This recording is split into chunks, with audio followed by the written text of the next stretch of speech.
क्यों न्याय नहीं हुआ? अगर कानून व्यवस्था है, संविधान है, तो क्यों उस परिवार के साथ न्याय नहीं हुआ? क्यों उस बेटी की जान गई 62 दिन बाद? और ये सिस्टम और ये नेता क्या कर रहे थे? जब कानून व्यवस्था सत्ता के आगे नतमस्तक हो जाए, ताकतवर लोगों के नतमस्तक, तो मेरे जैसा व्यक्ति क्या करे? ये है बड़े बड़े नेताओं के आगे सत्ता, खाकी का दमन, खाकी का घुटना टेक रवैया। इस सत्ता के दम पे हमारे लोगों का दमन किया जा रहा है। अगर ये किसी शोषित पीड़ित द्वारा किया गया होता तो उसके परिवार की खाल खींच के फूस भर देती पुलिस, उसका मकान गिर जाता, बुलडोजर गिर जाता। मैं भी देखना चाहता हूँ बाबा जी का बुलडोजर चलेगा नहीं चलेगा। एक बेटी है, अमृतिका हो चुकी है, 22 वर्षीय, काल्पनिक नाम आप कुछ भी ले लें। उसको एक ताकतवर उन्नाव के पूर्व एक पार्टी के राज्य मंत्री, उनके बेटे हैं रजोल सिंह, अरुण कुमार सिंह और रजोल सिंह। अब वो उसको ले जाते हैं उठाकर। घटना कब की है? 8/12/2021। दूसरी खबर के अनुसार 10 जनवरी को, यानी कि 1 महीना 2 दिन के बाद एफआईआर हुई है रजोल सिंह जी के खिलाफ। रजोल सिंह बड़े मंत्री जी के बेटे हैं, बाहुबली मंत्री जी अब तो शायद नहीं रहे हैं, उनके बेटे हैं, मतलब ताकतवर आदमी है। 1 महीना 2 दिन बाद गुमशुदगी की रिपोर्ट हुई है 10 जनवरी को। लगभग 62 दिन बाद आज उस बेटी का शव मिला है, लगभग 3 बजे। कहने को ज्यादा कुछ नहीं है। हमने हाथरस देखा, उन्नाव देखा, प्रयागराज देखा, आगरा देखा। चुनाव समर चल रहा है, लोगों के लिए चुनाव का समर है, वोटों का नफा नुकसान है। भाई यही हमसे नहीं आता है। चंद्रशेखर आजाद से यही नहीं आता, चुनावी नफा नुकसान। ना वो उसको देखना चाहते, ना उसको दिखाई देता है। बहुजन आंदोलन के सिपाही हैं, बहनों की सम्मान सुरक्षा की गारंटी लेके घूमते हैं। कहानी का कुछ और हिस्सा भी बताऊंगा, बस कहानी को डिटेल में थोड़ा बताता हूं। 8 दिसंबर को बच्ची को अगवा किया गया। माना हाथ पैर जो है मारती रही, चप्पल घिस गई उसकी, जा जाके थाने में मुकदमा दर्ज हो जाए, कोई जानकारी मिल जाए, नहीं मिली। 10 जनवरी को मुकदमा दर्ज हुआ। क्यों दर्ज हुआ? क्योंकि पीड़िता की मां उत्तर प्रदेश के पूर्व मुख्यमंत्री के घर गई मिलने के लिए, और उसने प्रयास किया कि वो बेटी मिल जाए। नेताजी के गनर्स वगैरह ने नहीं मिलने दिया गया, बकौल पीड़िता के जो मां है उनके, उन्होंने बताया। तो उन्होंने लखनऊ में आत्महत्या करने का प्रयास किया। अखबार की खबर कहती है, पीड़िता की मां ने कहा है आत्महत्या की कोशिश ना करती दब जाता मामला।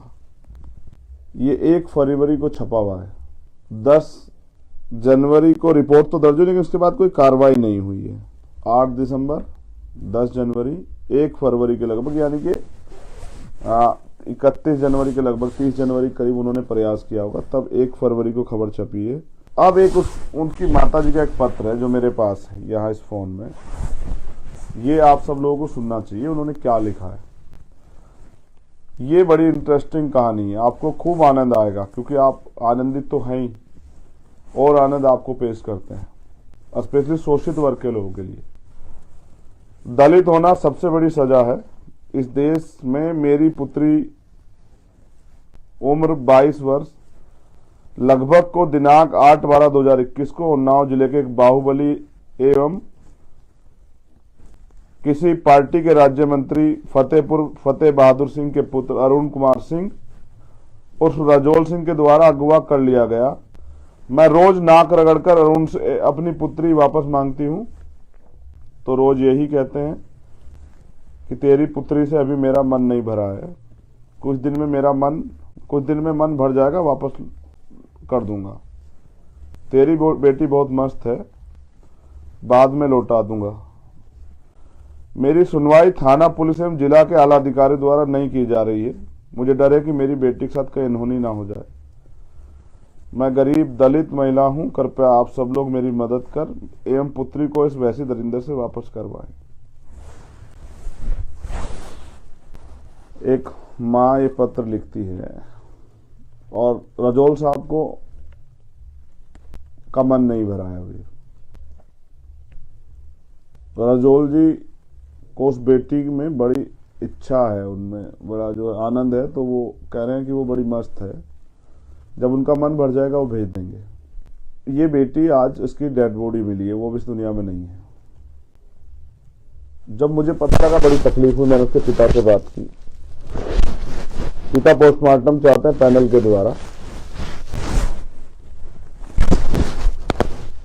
पुलिस अपनी जांच कर रही है। कौन जिम्मेदार है? रजौल सिंह, उसके साथी, या पुलिस, या हम सब लोग? कौन जिम्मेदार है?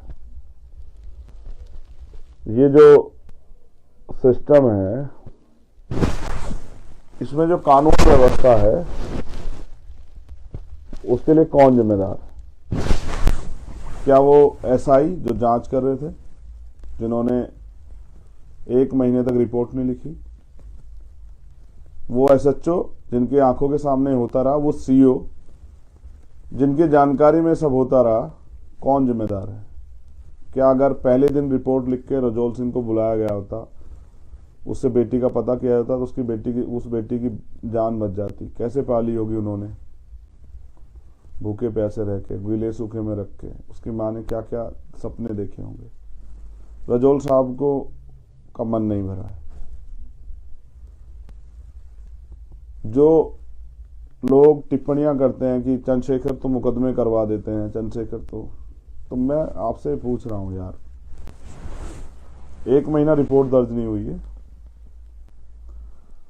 1 महीने के बाद 1 और महीना हो गया, कोई कार्रवाई नहीं हुई है। लड़की की माँ न्याय के लिए आत्महत्या, मेरे मुकदमे उनसे तो अच्छे हैं यार, वो उसकी माँ भी मरना चाहती है। क्या बहनों के सम्मान के लिए चूड़ियां पहन के घर बैठ जाएं? आज उस बच्चे की लाश मिली है, मैं क्या करूं? राजनीतिक रूप से अपना काम करता रहूं या उनकी मदद करूं? फैसला आप कीजिए। देखिए, मैं राजनीति को डॉक्टर अम्बेडकर कह के गए, मैं मानता हूं उसमें ताकत है। ताकत के दम पे, सत्ता के दम पे ये हुआ। ये बीजेपी का राम राज्य है, जिसमें पिक्चरों जैसी कहानियां होती है, पुलिस नतमस्तक होती है, नेताओं के चौखट पे जो है पुलिस खाकी जो है वो दम तोड़ देती है, रिपोर्ट नहीं लिखती है। यही अगर करने वाला कोई दलित समाज का व्यक्ति होता तो क्या होता?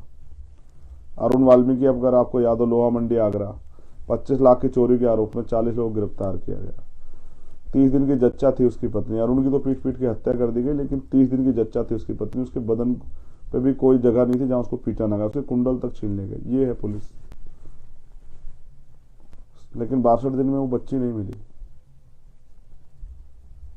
अब बहुत परेशान होते हैं ना, मुकदमे करवा देते हैं। सर आप मुझे बताओ, कानून व्यवस्था कहां है? क्यों न्याय नहीं हुआ? अगर कानून व्यवस्था है, संविधान है, तो क्यों उस परिवार के साथ न्याय नहीं हुआ? क्यों उस बेटी की जान गई 62 दिन बाद? और ये सिस्टम और ये नेता क्या कर रहे थे? क्या आज भी हम लोग कीड़े मकोड़े हैं? हमारी जान का कोई मोल नहीं, हमारी बच्ची के सम्मान की कोई वैल्यू नहीं है? क्या आज भी हम अपने न्याय के लिए हमें आंदोलन करने पड़ेंगे, उसके एवज में हमारे खिलाफ मुकदमे होंगे?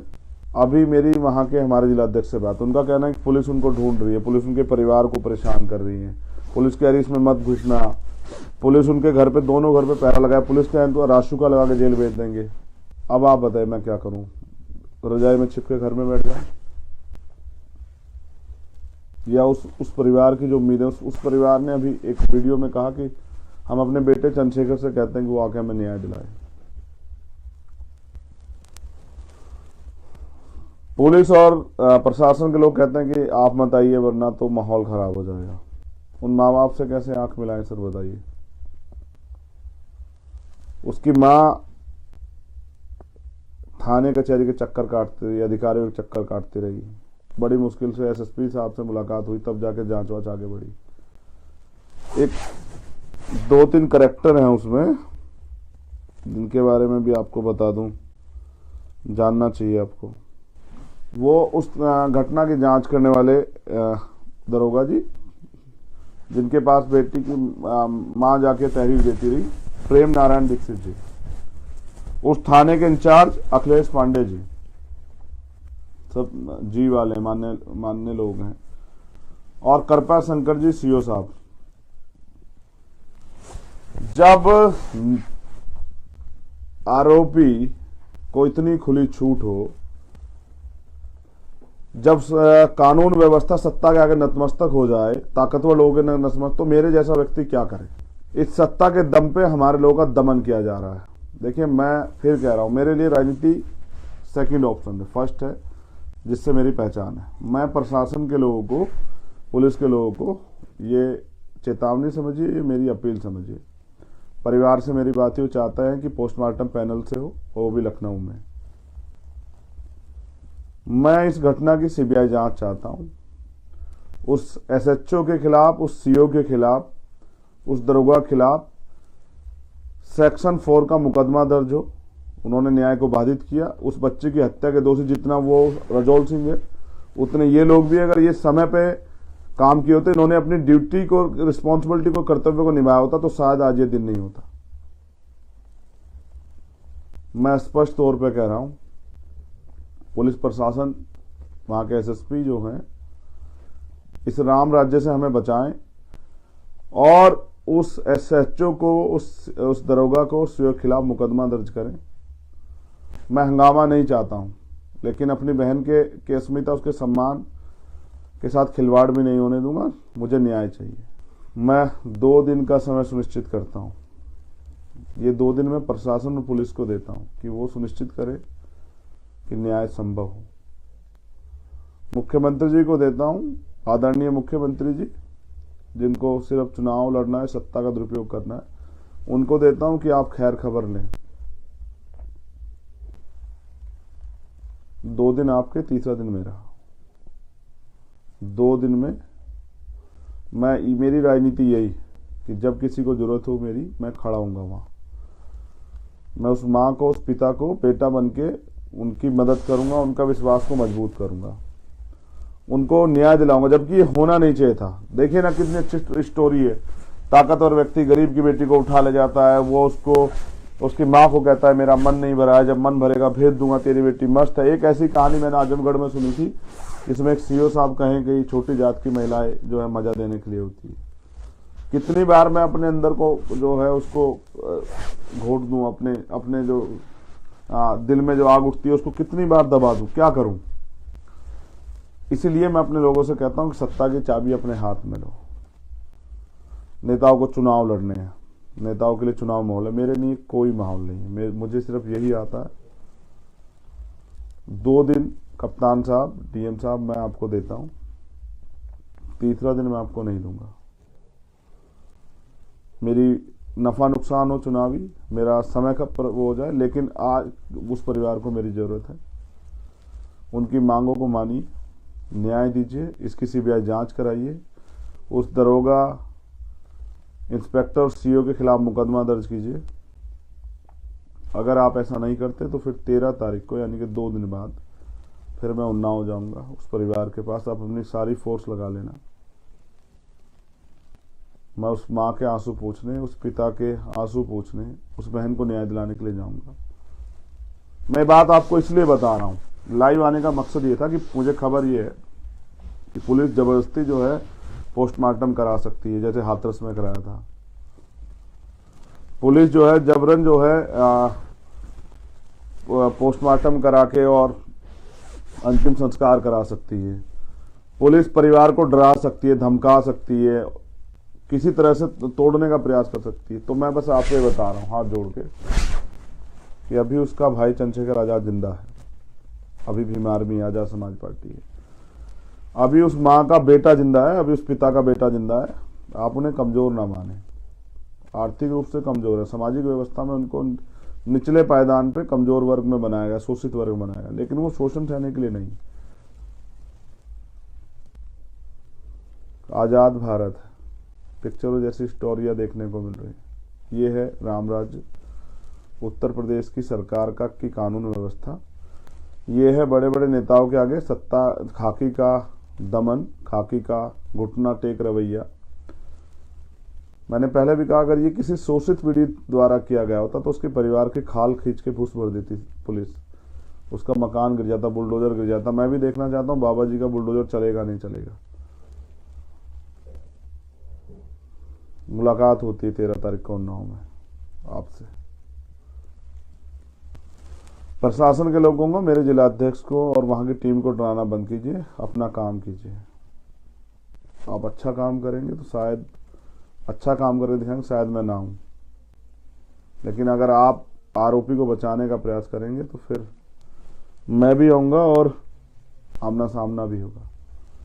मैं संवैधानिक रूप से लड़ता हूं और प्रशासन पे भरोसा करता हूं, और ये समझता हूं कुछ लोग तो ऐसे हैं जो बिके नहीं, जिनका जमीर जिंदा है।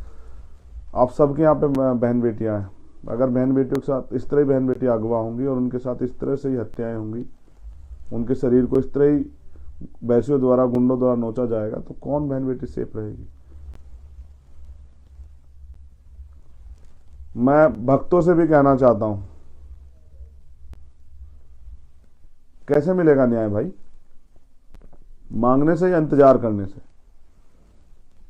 कहना आसान है, कभी भीम आर्मी के लोग जिंदगी जी के देखे तो एहसास हो जाए शायद कि वो अपनी परवाह नहीं करते, वो अपने समाज की परवाह करते हैं, बहुजन समाज की परवाह करते हैं। उनके लिए जेल जाते हैं, मुकदमे झेलते हैं। आपको सिर्फ चुनाव लड़ना होता है, आपके नेताओं को सिर्फ चुनाव लड़ना होता है, उनको सिर्फ चुनाव में समाज याद आता है, बाकी 5 साल नहीं याद आता है। मैं आपको कुछ नहीं कहना चाहता, मेरी तकलीफ अपने लोगों से। जितना जल्दी वो समझ जाए कि सत्ता के दम पे ये अन्याय, अत्याचार, शोषण हो रहा है और सत्ता के दम से इसको खत्म किया जा सकता है। आज मैं सभी से शिकायत नहीं करूंगा, बस खुद से शिकायत है कि अब ये होना नहीं चाहिए था, लेकिन ये अभी भी हो रहा है। मेरा प्रशासन से आखिरी बार ये निवेदन है, इसको आप याद कर लें। परिवार जो चाहता है उसकी पैनल द्वारा वीडियोग्राफी में पोस्टमार्टम हो, उसमें जो लोग इन्वॉल्व हैं उसकी सीबीआई जांच करके उनके ऊपर उसकी पूरी, जो लोग उसमें शामिल है सब पे कार्रवाई हो। उस दरोगा जिसने न्याय को प्रभावित किया, उस एसएचओ और सीओ के खिलाफ मुकदमा दर्ज हो। और एक और बात, अगर उसकी माँ भी जिसने उसने आत्महत्या पर वो भी मर जाती तो शायद मामला दब ही जाता। तो हमारे लोगों को न्याय मांगने के लिए मरना पड़ता है, भीम आर्मी के लोगों को तो सिर्फ मुकदमे होते हैं। ये हालात है उत्तर प्रदेश के राम राज्य की और कानून व्यवस्था की। जय भीम, जय भारत। मैंने ये आप सबको इसको बताया कि पूरे देश में, पूरी दुनिया में पता लगे कि आज भी जहां बात करते हैं 4 बार मुख्यमंत्री, 5 बार मुख्यमंत्री, आज भी ये हालात हैं। ये अब चलेगा नहीं। सरकार न्याय संगत कार्रवाई करे, आरोपियों का संरक्षण करना बंद करे। 2 दिन का समय आपका, तीसरे दिन का मेरा। जय भीम, जय भारत। मैं अपनी बहन को न्याय दिलाने के लिए किसी भी हद तक गुजर सकता हूँ, याद रखिएगा। नेशनल दस्तक की आपसे गुजारिश है कि अगर इसको बचाना चाहते हैं तो नेशनल दस्तक को सब्सक्राइब करने के लिए रेड कलर के सब्सक्राइब बटन को दबाएं, फिर बेल आइकन की घंटी दबाएं। नेशनल दस्तक को बचाने के लिए बहुत जरूरी है कि हर खबर को शेयर करें, लाइक करें, कमेंट जरूर करें।